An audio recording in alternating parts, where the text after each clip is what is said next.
No programa de hoje vamos falar sobre o direito das pessoas que possuem algum tipo de deficiência. Hoje comemoramos o Dia da Luta Nacional das Pessoas com Deficiência, mas precisamos avançar muito ainda nessa área. E para falar sobre esse tema tão sério e importante para todos nós, eu recebo a Ana Lúcia de Oliveira, presidente da Comissão de Defesa das Pessoas com Deficiência da OAB Minas Gerais. Tudo bem, doutora Ana Lúcia? Tudo bem. Obrigada por ter vindo. Eu que agradeço pelo convite. Que bom. Hoje é um dia muito importante, não é? Com certeza. É nosso dia, nessa nossa história. Isso lembra a história da pessoa com deficiência, nessa luta que nós tivemos para chegar onde nós chegamos. Com certeza. Tem alguma história em relação a esse dia? Por que foi escolhido esse dia, 21 de setembro? É porque, na verdade, a luta da pessoa com deficiência já vem de muitos anos, né? Nós passamos por uma fase de invisibilidade, de segregação, né? E em 1981 a ONU declarou o ano Internacional da Pessoa Deficiente e foi a partir desse dia que começou essa luta do movimento, né, dos militantes da pessoa com deficiência, a luta em prol dos nossos direitos. Hoje nós temos uma legislação muito vasta, mas o que nós precisamos é de efetivação dessa legislação. E até que foi escolhida essa data tão importante para que se comemorasse, né? E também se pensasse, né, nessa história, nesse movimento, nos nossos direitos. É para conscientização mesmo de toda a população, dos nossos governantes, em relação às necessidades que ainda existem e a aplicação da lei, né, doutora Ana Lúcia? Com certeza. Você pode contar um pouquinho como foi a sua história? Você já nasceu com deficiência? Como é que foi? Bom, eu tenho artrite reumatoide juvenil, eu tive com 1 ano de idade, né? E eu demorei muito a andar por causa disso. E naquela época, assim, eles falam que é um tipo de reumatismo, né? Naquela época tem ainda, como tem a cultura hoje, de ser uma doença de pessoas mais velhas. Verdade. Não é, né? E demorou muito a se descobrir que era artrite reumatoide, até que um senhor do Hospital das Clínicas de São Paulo, que eu nasci em São Paulo, descobriu. E foi feito um tratamento, eu andei, só que com 3 anos e meio a doença sumiu, desapareceu. Aí você tinha uma vida normal? Minha infância era normal, corria, brincava como qualquer criança. Como minha mãe pensou que a doença tinha sumido, ela não continuou o tratamento. E com 12 anos, quando ela voltou, já voltou com tudo. E os médicos também demoraram naquela época a descobrir que era artrite reumatoide. Até que minha mãe, né, pela experiência de mãe, ela falou, não, é a doença com certeza, quando começou a inchar. Fizemos os exames e deu artrite reumatoide, mas já era tarde, né? Ela já chegou deformando. Hoje não, as pessoas que têm artrite, elas não chegam no estágio que eu cheguei, né? Na deformação dos membros superiores e inferiores, que hoje nós temos tratamentos muito avançados, graças a Deus, né? É verdade, graças a Deus. Mas você hoje não faz nada, não faz fisioterapia ou tem algumas coisas que você ainda faz para ter uma qualidade de vida ainda melhor? Não, tem que fazer fisioterapia, é imprescindível, né? Estudo, porque um dia meu médico falou, quando isso aqui funciona, isso aqui tudo funciona. É verdade. E é verdade, né? É verdade. Eu ando de muletas também, só que é para pequenas distâncias, né? A cadeira de rodas são para as longas distâncias. Fica mais fácil nesse caso, né, dona? Mas a vida tribulada advogado, né? É verdade, mas que bom, né, que você é uma vencedora. Muitas pessoas se deixam abater. Como é que foi, antes a gente falar, né, sobre o dia, é interessante também você compartilhar um pouco da sua história, porque com certeza tem muita gente assistindo, talvez pais mesmo, ou as próprias pessoas, adolescentes. Você ali na adolescência, no comecinho da adolescência, 12 anos, você já você falou que a doença voltou de uma forma violenta, você já ficou com dificuldade de andar mesmo, não conseguia mais andar? Como é que foi para você essa notícia?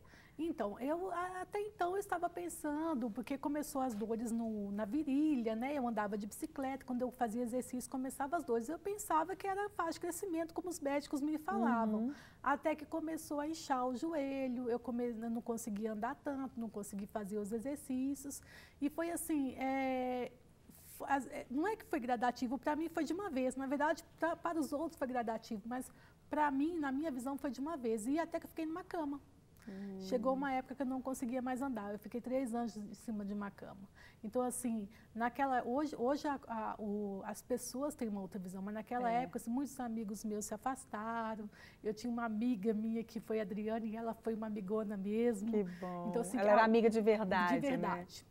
as poucas que realmente ficaram comigo. Isso foi o que mais me magoou na adolescência, porque eu era uma pessoa muito ativa, eu você brincava, parece que é muito alegre, muito né? alegre. E aí o que mais te decepcionou foram essas pessoas que você pensava que eram suas amigas, seus amigos e que sumiram, que sempre acontece, né? Parece que na verdade eles se revelam, quem realmente é amigo ou quem é colega, né? Colega é uma coisa, amigo é outra. Amigo é esse que está o tempo todo, nos momentos difíceis principalmente, né? Com certeza. E é o que você falou também, né? A família.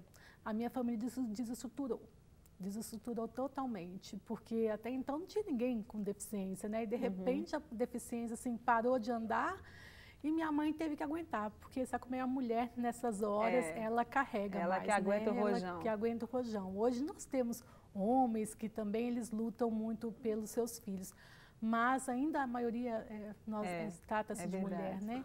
Então, a minha mãe tentar reerguer aquela família foi difícil. E isso foi muito nítido para mim, né? Ela conversando com meu pai não aceitando que a doença tinha voltado, o meu irmão na fase de adolescência, dois irmãos na fase de adolescência não aceitando, tendo vergonha.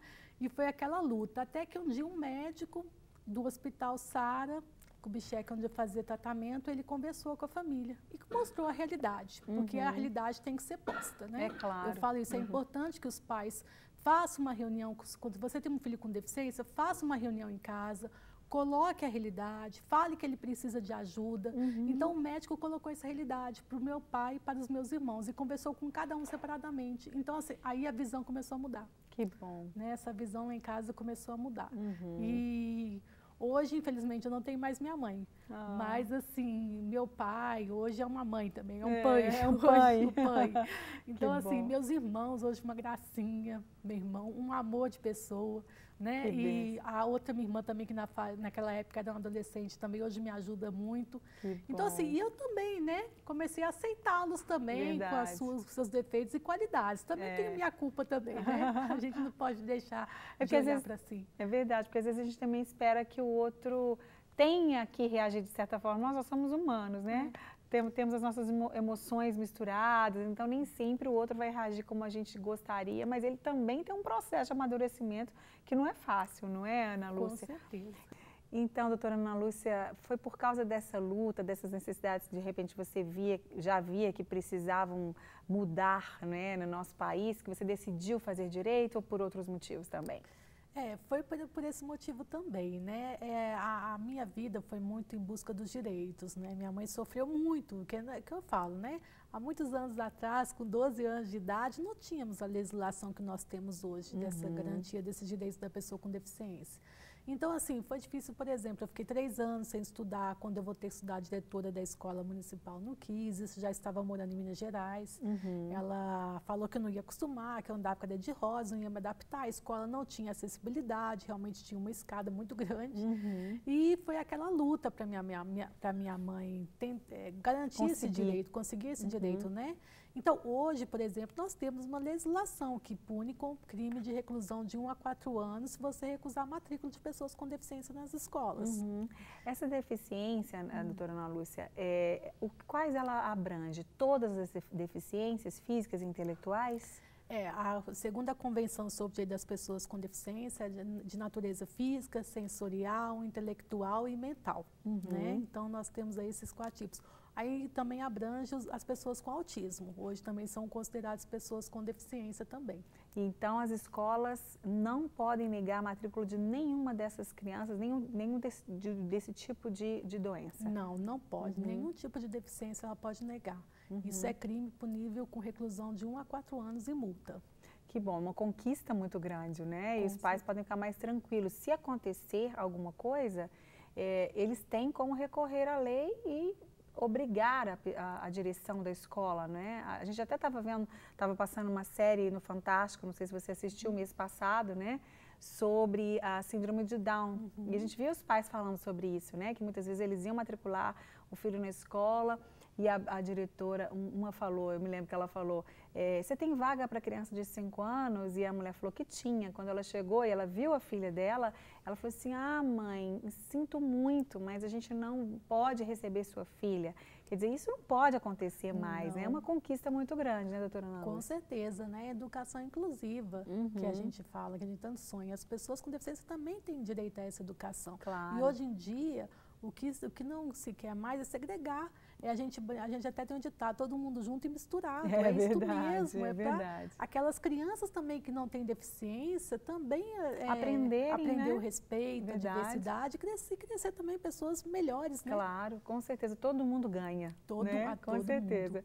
E aí a sua mãe, ela conseguiu nessa mesma escola ou teve que ir para outra escola? Não, com muito custo conseguiu nessa mesma escola. Eu lembro que ela foi 5 vezes, durante uma semana na escola. A diretora, vem amanhã, até que um dia ela... Não conseguiu enrolar mais? Não, ela conversou com, era um vereador na época, e ele ligou para a escola e falou, olha, ou você coloca agora, ou eu coloco seu nome na primeira sessão da Câmara dos Vereadores. E ela teve que colocar, né? Sob ameaça, mas sob colocou, ameaça, né? colocou. Então, hoje, que bom que hoje em dia não precisa disso, né? É verdade, que bom, hoje em dia, graças aí os a Deus. pais que estiverem sofrendo isso, que tiverem esse direito violado, pode procurar o Ministério Público, que é o fiscal da lei. Exatamente.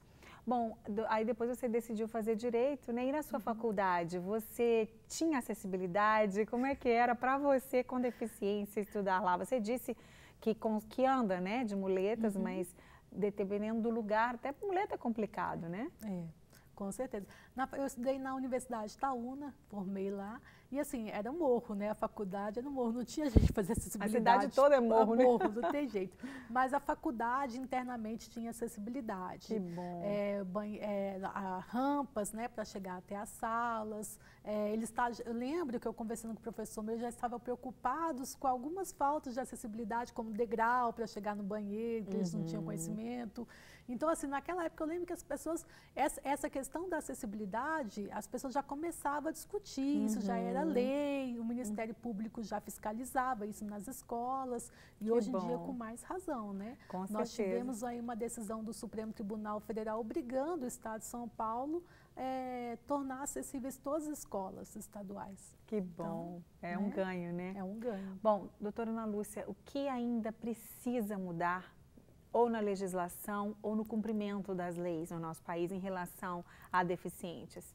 Olha, eu falo que precisa mudar a cultura da sociedade, né? Que a gente fala de acessibilidade atitudinal. É verdade. Que é a atitude que a pessoa tem com a outra pessoa com deficiência.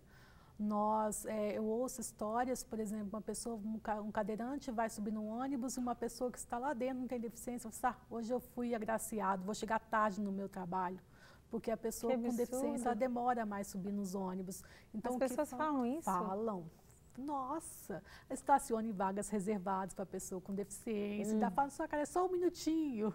Meu né? Deus. Então, assim, nós temos que mudar essa acessibilidade atitudinal. E também garantir, né, efetivar esses direitos que nós temos. Que são direitos, assim, exemplares e copiados em outros países. É verdade. Bom, você citou aí em relação às escolas terem acessibilidade, em relação às vagas que foram conquistadas nos estacionamentos, né? Que isso é ótimo. Eu tentei uma experiência com as minhas filhas que foi muito bacana e não é em relação especificamente a deficiente, mas a idoso. A minha filhinha, ela estava com 5 anos e tinha acabado de aprender a ler. E a gente parou no shopping, meu carro é alto, eu fui estacionar e eu não vi. Ela estava sentadinha na cadeirinha de trás, né, do lado direito, e ela conseguiu ver e falou, mamãe, está escrito no chão, idoso. Aí eu falei, ó, filhinha, eu não vi. Aí eu tirei meu carro, saí, e nisso um casal jovem estava esperando, colocou nessa vaga. Então eu aproveito cada situação para ensinar algo para elas, né? Eu aproveitei aquela situação, ensinei que aquele casal estava desrespeitando uma lei, que aquela vaga, né? A minha filha mesmo viu e me avisou, né? Quer dizer, ela sabe disso. E aí aquele casal estava errado, que a gente não tinha que desrespeitar a lei, né? E obviamente respeitar que aquela vaga não era nossa, por enquanto, né? Nós vamos chegar lá, né? E aí, logo depois, eu achei uma vaga boa. Eu falei assim, olha, filhinhas, essa vaga aqui é legal. Ela é legal de 2 maneiras, porque ela está dentro da lei, né? E porque é uma vaga boa que a gente achou aqui. Então, ensinando, eu acho que nós pais temos que ensinar para os nossos filhos desde cedo a respeitar as leis, a respeitar o próximo, a entender as diferenças, não é? E é tão interessante que quando a gente estava até conversando aqui antes do programa começar, falando sobre óculos, né? Porque eu até elogiei os óculos da Sila, que daqui a pouco a gente vai para a cozinha começar a aprender a fazer nossa culinária. A doutora Ana Lúcia também está com óculos aqui muito bacana e a minha filhinha Larissa usa óculos. E antes da minha filhinha Larissa ter o diagnóstico de necessidade de usar óculos, a Mariana, que é minha filha, 1 ano e meio mais velha que ela, tinha uma colega na escola que usava um óculos muito grosso. E ela chegou um dia em casa e me falou assim, mamãe, minha coleguinha tal, os colegas, ninguém gosta dela, ninguém brinca com ela. Eu falei, filha, pois você vai fazer diferente, você vai ser diferente na vida dela, você vai ser amiga dela, você vai brincar com ela, porque ela é igualzinha a todo mundo. E aí depois ela chegou em casa e me contou que ela tinha brincado com ela, que ela tinha orado com ela, e eu fiquei muito feliz. E logo depois a Larissa começou a usar óculos. E aí eu pude falar, tá vendo, filhinha? Imagina se a sua irmã sofresse o que a sua coleguinha sofreu. E elas entenderam, nós conversamos nós três, elas entenderam a importância de se respeitar o outro, né? Porque nós somos todos iguais.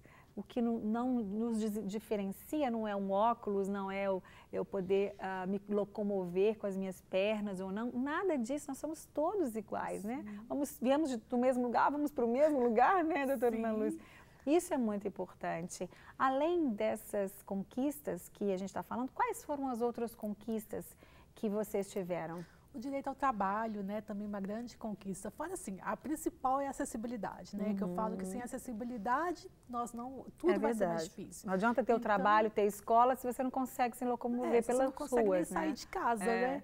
Então, o trabalho também foi uma grande vitória, né? Hoje, as empresas com mais de 100 empregados são obrigadas a cumprir de 2% a 5% do seu quadro de pessoas com deficiência e reabilitados do INSS. Então, isso para a gente foi uma grande vitória. Que se não tivesse essa cota, né, até uns falam, mas eu sou contra, mas se não tivesse, a gente não teria emprego. É verdade, é verdade. Né? Porque no momento dele escolher, do patrão, do chefe escolher, ele vai sempre escolher aquele que não tem uma deficiência, a gente sabe disso.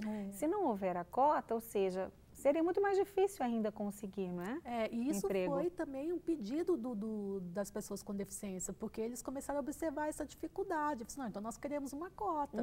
Inclusive, as empresas são multadas se elas não cumprirem, elas são fiscalizadas pela Delegacia Regional do Trabalho, pelo Ministério Público do Trabalho. E é interessante que eu já ouvi de diretor falando, se não fosse a cota, eu não descobriria que a pessoa com deficiência é capaz. Então, pela cota, eu descobri que elas são capazes, né?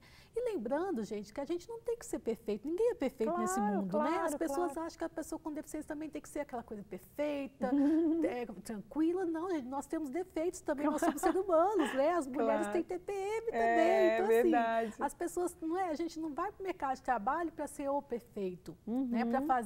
Para aumentar a produtividade da empresa mais do que os outros empregados. Não, nós também temos defeitos. Com certeza. Nós também ficamos bravos, nós também acordamos de mau humor, uns sim, outros não. Uns mais, outros menos, né, doutora Ana Lúcia? E é importante também as pessoas não tratarem, se talvez você, claro, possa dizer melhor que eu, se muitas pessoas também tratam os deficientes como coitadinhos, né? Coitadinho, eu sou obrigado a dar uma vaga de emprego para ele, coitadinho, ou então não vou cobrar muito dele não, porque não tem nada disso, são competentes da mesma forma. Está aqui a doutora Ana Lúcia, advogada, super competente, tantas pessoas nas suas áreas, muitas vezes se sobressaem, quer dizer, não é esperar mais e nem menos, agir com ele como agiria com qualquer outra pessoa, esperando dele.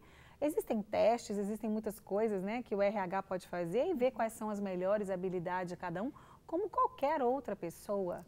E se o patrão chegar e tratar a pessoa assim, a pessoa com deficiência fica intimidada, porque assim, ela fala, não, eu falo para ele que eu estou precisando de uma certa acessibilidade ou não.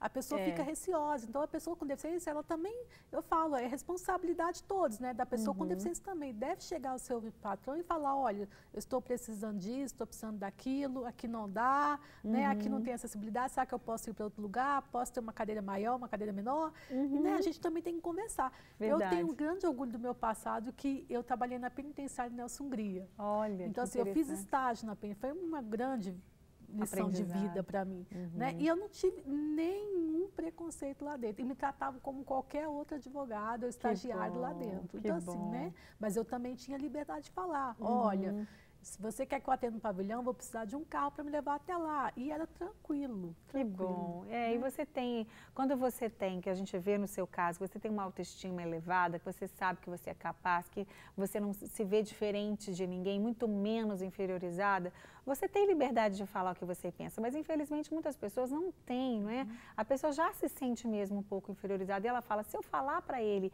que eu preciso disso ou aquilo, aí que ele vai achar mesmo que eu, né, sou inferior. E não é nada disso. Eu acho que você está dando uma grande lição de vida aqui, não só para as pessoas deficientes que nos assistem, mas para todos nós, porque isso é uma lição de vida para todos nós. Não desistir do que a gente quer, não achar que a gente não vai conseguir, porque tem muitas pessoas que não têm nenhum tipo de deficiência, mas se consideram interiormente deficientes, né?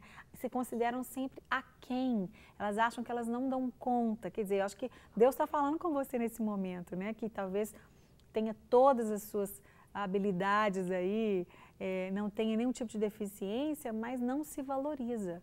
E você está dando uma grande lição de vida. Eu falo que eu tenho uma história, eu tenho uma carta de um preso que me deu na época que eu trabalhei lá, e eu tenho essa carta até hoje. Quando ele me entregou a carta, eu fiquei morrendo de medo. Eu falei, ai meu Deus, ele vai me matar, ai meu Deus do céu. Fiquei morrendo de medo. Eu olhando para o agente tranquilo. Aí quando eu li a carta, ele, lê baixo. Eu falei, nossa senhora. Aí meu coração estava até palpitando. Aí ele falando na carta que eu fui uma lição de vida para ele, que ele tem 2 braços, 2 pernas perfeitos e ele não soube aproveitar a vida. E eu, com toda dificuldade, me formei, estou ali. Ele falou assim, eu quero sair daqui um ser humano melhor e você foi um exemplo para mim. Ah, que lindo. Eu falei, poxa, eu não queria que vocês me vissem assim não, mas já que você está me vendo assim, que bom. Pelo menos eu acho... É Deus que me colocou aqui dentro. Com certeza, né? Com certeza. Você foi instrumento. Talvez só ele escreveu a carta, mas com certeza você foi esse exemplo para muitos outros que poderiam refletir exatamente isso. Puxa, o que eu fiz da minha vida? Né? O que eu fiz da minha vida?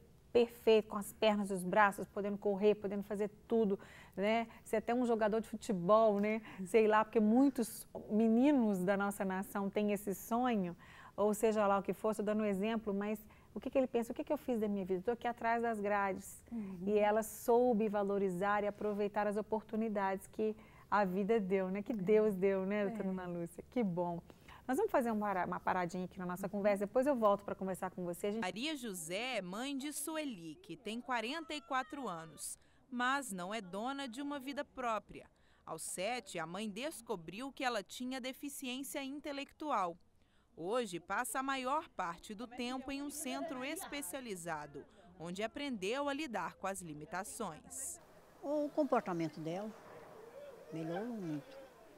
Ela está mais tranquila, fica mais sentada. O Centro Especializado Nossa Senhora da Assunção, em Betim, atende há mais de 50 anos adolescentes e adultos que possuem deficiência mental. Com uma equipe transdisciplinar composta por médicos e outros profissionais, a instituição oferece várias atividades de acordo com o perfil de cada paciente.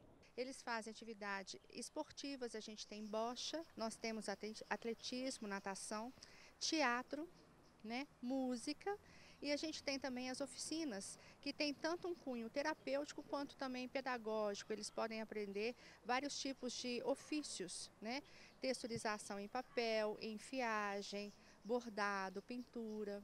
O progresso no desenvolvimento intelectual, motor e sensorial é resultado das terapias convencionais aliadas às terapias alternativas, como a ecoterapia, que traz muitos benefícios no tratamento. Visa na melhora, né? Destaca-se na melhora dos benefícios, da melhora da coordenação motora, do equilíbrio, da melhora da coordenação, da fala, da comunicação, da atenção, entre outras. Então aqui também nós trabalhamos com o trabalho no solo, onde nós trabalhamos com o banho, a escovação e alimentação do animal, ricas em estímulos sensório-motores. Os avanços conquistados são muito importantes, mas não excluem a dificuldade vivida dia a dia pelas famílias que têm filhos com deficiência intelectual. É preciso dedicação em tempo integral, missão que na maioria das vezes é assumida pela mãe. E hoje, Maria Divina não tem mais a mesma disposição de antigamente. Eu tinha mais 2 filhos, não eram grandes, eram pequenos. Na época, minha menina tinha 7 anos, o menino tinha 4 quando o Mário nasceu. Então, para mim, foi muito pesado, sabe? E muito difícil. Então, a gente tem que aprender a controlar tudo, né? Porque mãe é que toma conta, é que cuida. É levar no banheiro, botar para dormir, dar um remédio. Hoje a minha maior dificuldade com o Mário, porque eu já não tenho mais aquela idade que eu tinha, de 33 anos. Hoje eu estou com 60 anos. Dificuldades que só o amor de mãe supera. Luzia é de Joinville, interior de Santa Catarina, e veio morar em Betim para ficar mais perto da filha, que precisa do tratamento. Os ganhos percebidos nesse tempo compensam o esforço e a dedicação. Julice tem muitos altos e baixos, mas com a minha vinda para cá 2 anos atrás, Julice melhorou assim 90%. Consegue se relacionar melhor, né? Porque a Julice, ela auto se agride, então ela está bem sociável, assim, então ela melhorou muito com a minha vinda para cá. Eu acho que tem assim uma época da vida da gente que a gente tem que fazer esse tipo de opção, né? Ela precisava muito de mim na época. Eu larguei tudo, né? Larguei minha família e meu filho e eu decidi vir morar perto dela.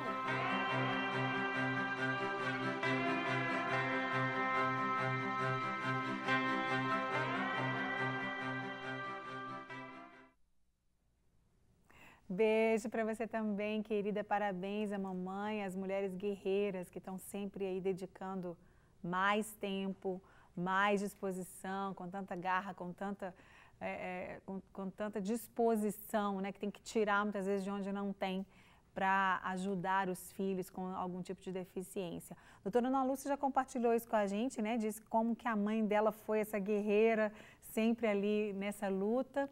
E aqui a gente tem um exemplo de uma outra mãe guerreira, que agora também está sozinha, né? Agora tô só. Cuidando. Mas os filhos também, graças a Deus. Agora eles que têm que cuidar de você, né? Os 2 estão cuidando de mim, do André e Fernando. Tem 3 homens, né, para cuidar, né, tenho. Sila? Nossa, são bênçãos. São bênçãos, né? Graças a Deus. Bom, gente, a gente foi para a matéria, se você chegou agora, a gente estava conversando no programa hoje com a doutora Ana Lúcia sobre os direitos das pessoas com deficiência. A Sila ensinou a gente a fazer esse cookie delicioso. A gente vai provar agora e bater um papinho aqui juntas, né, Sila? Você tem alguma pergunta para fazer para a doutora Ana Lúcia sobre isso? Você já viu alguma situação? Já. A gente quando anda nas calçadas da nossa cidade, eu sei que infelizmente não é só aqui em Belo Horizonte onde a gente mora, mas aí onde você está, que a Rede Super já está em vários lugares e muitos também pela internet, muitos outros países nos assistem. A gente tem muito a conquistar ainda, né? Quando a gente anda, a gente fala assim, nem a gente está conseguindo andar direito, que dirá alguém que precisa de uma muleta ou de uma cadeira de rodas. Na nossa avenida, lá na Silva Lobo, onde eu tenho a minha loja, nós não temos acessibilidade nenhuma. Então, assim, além de estar muito em desnível, para você entrar, vamos supor assim, no quarteirão, então só no início do quarteirão.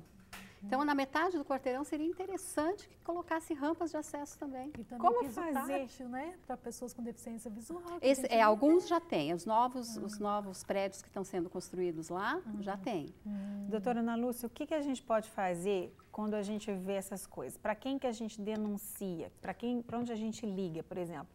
Sila está lá, está vendo aquilo todo dia, toda hora. O que a gente faz A como primeira população? coisa é fazer uma denúncia na própria prefeitura, né? Nós temos uma secretaria responsável lá, a Secretaria de Obras Públicas, né? E fazer, primeiro eles têm que ter esse conhecimento, porque às vezes nem o gestor não consegue olhar tudo, né? Belo Horizonte é muito grande. É verdade. Então, a primeira coisa é isso.